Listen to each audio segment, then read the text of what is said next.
السلام علیکم ورحمۃ اللہ وبرکاتہ۔ کیسے ہیں آپ سب؟ امید ہے کہ آپ سب خیریت سے ہوں گے، ایمان اور صحت کی بہترین حالت میں ہوں گے۔ جی تو آج ہم دورہ قرآن کے اندر 12ویں پارے کا آغاز کر رہے ہیں۔ نحمدہ ونصلی علی رسولہ الکریم، اما بعد۔ رب اشرح لی صدری ویسر لی امری واحلل عقدۃ من لسانی یفقہوا قولی۔ ربنا تقبل منا انك انت السميع العليم وتب علينا انك انت التواب الرحیم، آمین یا رب العالمین۔ بسم اللہ الرحمن الرحیم۔ شروع اللہ کے نام سے جو بہت مہربان نہایت رحم کرنے والا ہے۔ وما من دابة في الأرض إلا على الله رزقها ويعلم مستقرها ومستودعها كل في كتاب مبين۔ زمین میں چلنے پھرنے والے جتنے جاندار ہیں سب کی روزیاں اللہ کے ذمے ہیں، وہی ان کے رہنے سہنے کی جگہ کو جانتا ہے اور سونپے جانے کی جگہ کو بھی۔ سب کچھ واضح کتاب میں موجود ہے۔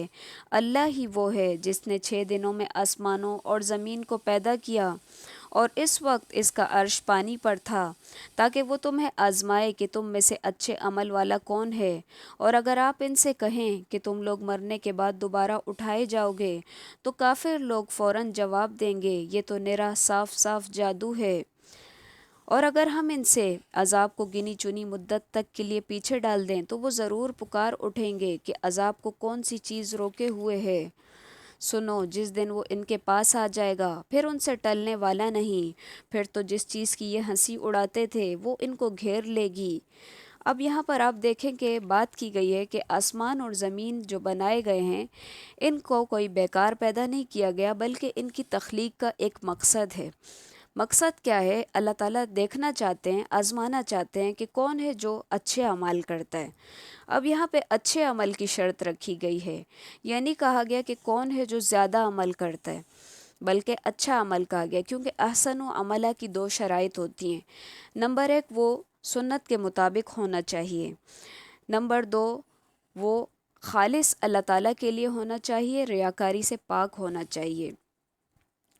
کیونکہ اگر کوئی عمل سنت کے مطابق تو ہے لیکن اس کے اندر ریاکاری ہے اور اس کے اندر دکھاوا پایا جاتا ہے تو وہ عمل ضائع ہو جاتا ہے۔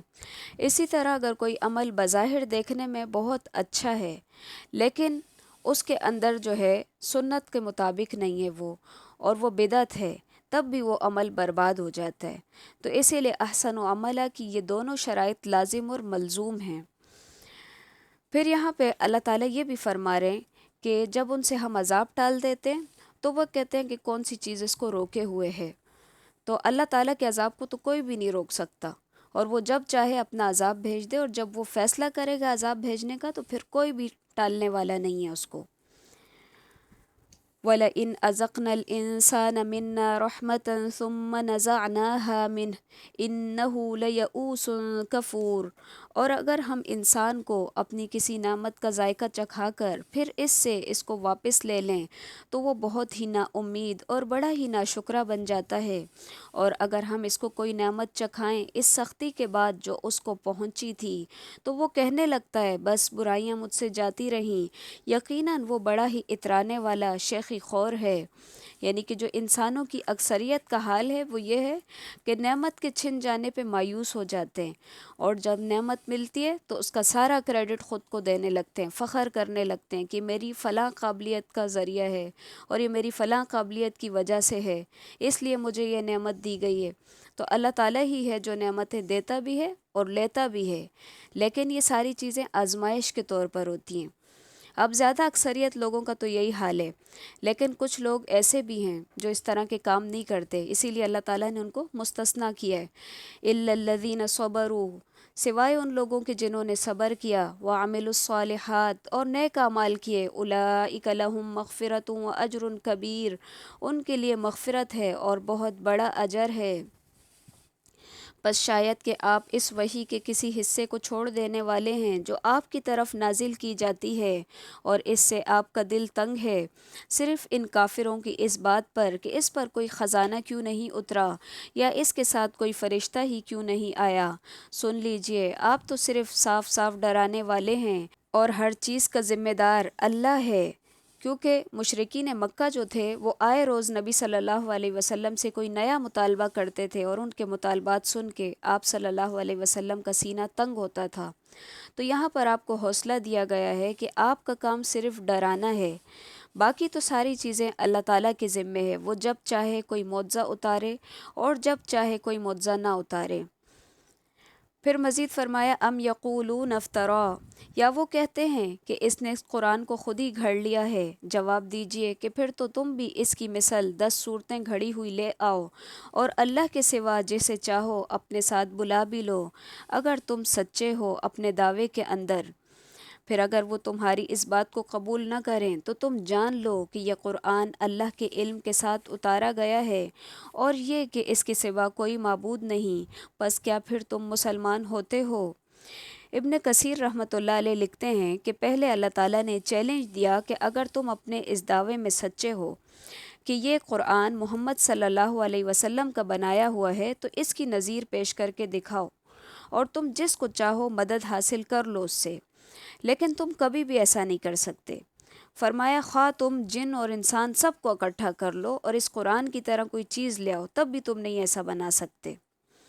پھر دوسری جگہ اللہ تعالیٰ نے ان کو فرمایا کہ اگر تم پورا قرآن نہیں بنا کے دکھا سکتے تو اس کی 10 صورتیں بنا کے لے آؤ اس جیسی، لیکن پھر بھی اس چیلنج کو کوئی قبول نہیں کر سکا۔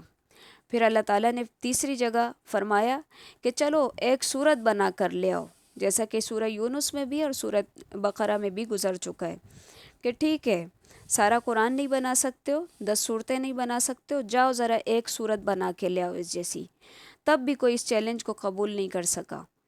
یعنی کہ جب تم اس چیلنج کا جواب دینے سے قاصر ہو تو پھر یہ مان لو کہ یہ قرآن جو ہے یہ اللہ تعالیٰ کا کلام ہے، یہ کسی بندے کا کلام نہیں ہے، کیونکہ خالق اور مخلوق کے کلام میں بہت زیادہ فرق ہوتا ہے، اور یہ چیلنج رہتی دنیا تک کے لیے ہے۔ کوئی بھی اس چیلنج کو قبول نہیں کر سکا اور نہ کبھی کوئی قبول کر سکے گا۔ پھر مزید فرمایا جو شخص دنیا کی زندگی چاہتا ہو اور اس کی زینت، تو ہم اس کو پورا پورا دیں گے اس کے اعمال میں سے، اور کچھ بھی کمی نہیں کی جائے گی۔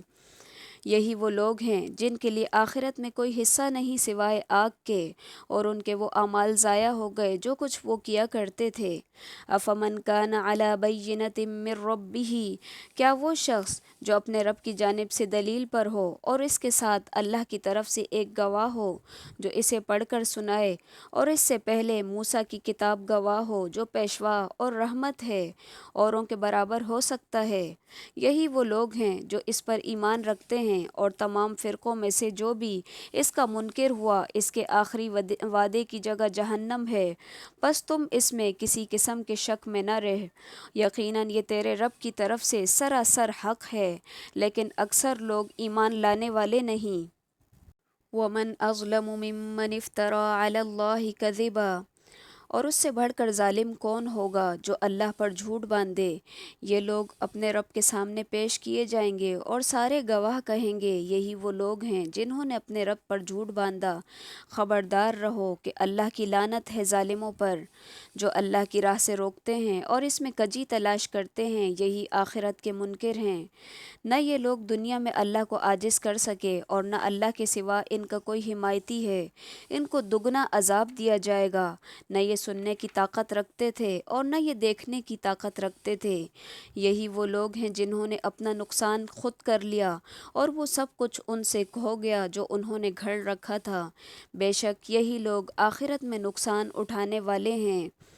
یعنی کہ ان کے پاس کان تھے، آنکھیں تھیں، لیکن یہ حق کو نہیں دیکھتے تھے، حق کو سنتے نہیں تھے، تو اسی لیے ان کو یہاں پہ کہا گیا کہ ایسا ہے جیسے کہ ان کے نہ کان ہیں نہ ان کی آنکھیں ہیں، کیونکہ یہی لوگ سب سے زیادہ خسارہ پانے والے ہیں۔ پھر مزید فرمایا سوائے ان لوگوں کے جو ایمان لائے اور عمل صالح کیے، ان کے لیے خوشخبری ہے ان کے رب کی طرف سے، اور یہی لوگ جنت کے ساتھی ہیں اور وہ اس میں ہمیشہ رہیں گے۔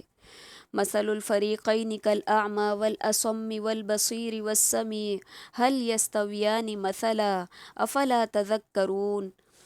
کیا وہ لوگ دونوں فرقوں میں سے جو مومن اور کافر ہیں، کیا ان کی مثال یعنی جو اندھا ہے اور بہرا ہے اور دیکھنے والا اور سننے والا ایک جیسی ہو سکتی ہے؟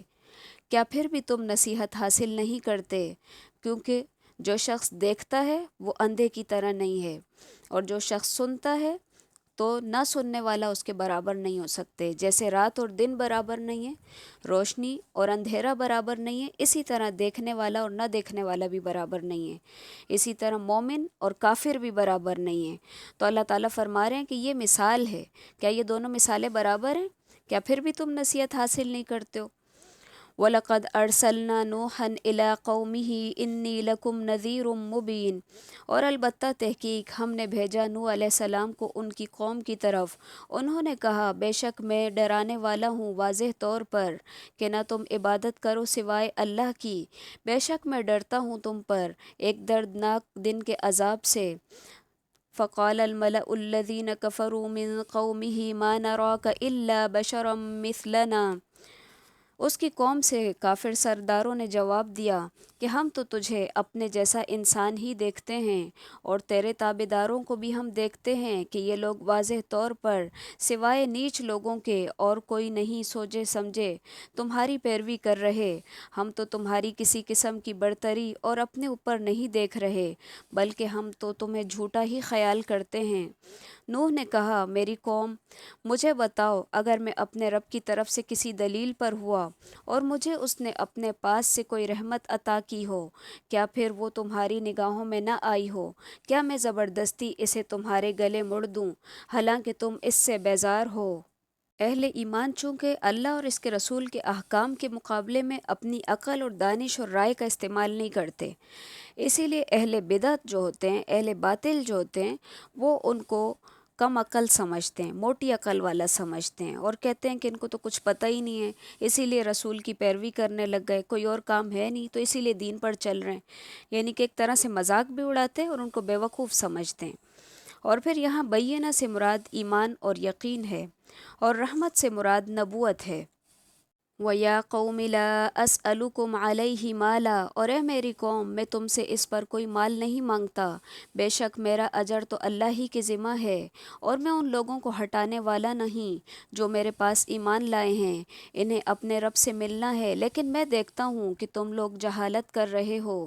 میری قوم کے لوگوں، اگر میں نے ان مومنوں کو اپنے پاس سے نکال دیا تو اللہ کے مقابلے میں میری مدد کون کر سکتا ہے؟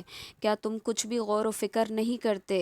میں تم سے یہ نہیں کہتا میرے پاس اللہ کے خزانے ہیں، سنو میں غیب کا علم بھی نہیں رکھتا، نہ میں یہ کہتا ہوں کہ میں کوئی فرشتہ ہوں، نہ میرا یہ قول ہے کہ جس پر تمہاری نگاہیں ذلت سے پڑ رہی ہیں انہیں اللہ کوئی نعمت نہیں دے گا، ان کے دل میں جو ہے اسے اللہ ہی خوب جانتا ہے، اور اگر میں ایسی بات کہوں تو یقیناً میرا شمار ظالموں میں سے ہو جائے گا۔ قوم کے لوگوں نے کہا اے نوح، تو نے ہم سے بحث کر لی اور بحث بھی خوب کر لی، اب اگر تو سچا ہے تو جس چیز سے ہمیں ڈرا دھمکا رہا ہے وہی ہمارے پاس لے آ۔ نوح نے جواب دیا کہ اسے اللہ ہی لائے گا، اور اگر وہ چاہے، اور ہاں تم اسے ہرانے والے نہیں ہو، تمہیں میری خیر خواہی کچھ بھی نفع نہیں دے سکتی، گو میں کتنی ہی تمہاری خیر خواہی کیوں نہ چاہوں، اگر اللہ کا ارادہ تمہیں گمراہ کرنے کا ہو، اور وہی تم سب کا پروردگار ہے اور اسی کی طرف لوٹائے جاؤ گے۔ کیا یہ کہتے ہیں کہ اسے خود ہی اس نے گھڑ لیا ہے؟ تو جواب دے کہ اگر میں نے اسے گھڑ لیا ہو تو میرا گناہ مجھ پر ہے، اور میں ان گناہوں سے بری ہوں جو تم کر رہے ہو۔ بعض مفسرین کے نزدیک یہ مکالمہ قوم نوح اور نوح علیہ السلام کے درمیان ہوا، اور بعض کا خیال ہے کہ یہ جملہ معترضہ کے طور پر نبی صلی اللہ علیہ وسلم اور مشرکین مکہ کے درمیان ہونے والی گفتگو ہے۔ مطلب یہ ہے کہ اگر یہ قرآن میرا گھڑا ہوا ہے اور میں اسے اللہ تعالیٰ کی طرف منسوب کرنے میں جھوٹا ہوں تو یہ میرا جرم ہے، اس کی سزا بھی میں ہی بھگتوں گا، لیکن تم جو کچھ کر رہے ہو اس سے میں بری ہوں، کیونکہ یہ میرا اس سے کوئی لینا دینا نہیں ہے جو بھی تم کر رہے ہو، اور اس کا وبال پھر تم ہی پر پڑے گا۔